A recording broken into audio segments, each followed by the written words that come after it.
Test bite natin siya. Ay, so paliparin natin siya sa ating paliparan. Yun o. Ating Rokaku kite. Yung Chinese traditional kite natin. Sige, pakawalan mo. Yan. Saring mahiling ko. Guys, yan. Paliparin natin siya dito sa ating paliparan. No, lakas ng hangin. Lakas ng hangin. Nag-bend siya. Bend. Natin natin.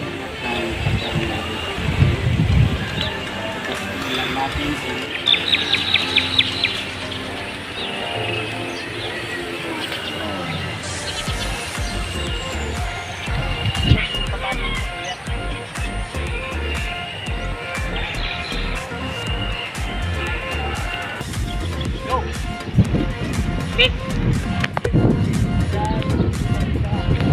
Ano gitu ya? Argan. Yun o, Rokaku kite. Lumilipad na siya, guys. Ang ganda. Wow. Gayon. Smooth lang. Yun o, Chinese traditional kite natin, guys. Yung Rokaku kite. Nagpagay dali. Tanag. Ayos o. Oh, steady na siya, guys. Oh. Siya, ang ganda o. COVID. Yes.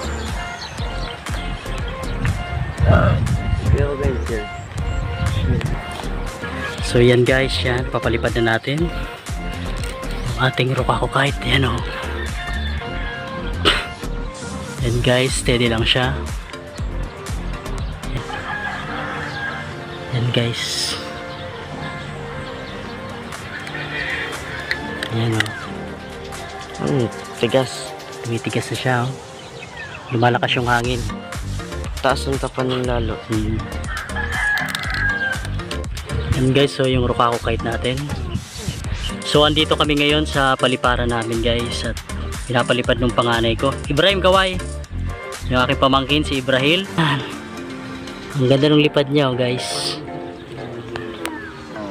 Oo. Lupit oh. Ayan siya. Ayan oh. Ayan oh, lumilipad siya guys oh. Very ano lang siya, talagang stable lang siya sa taas. Yung Rokaku kite niya oh, napaka stable, napakaganda ng lipad.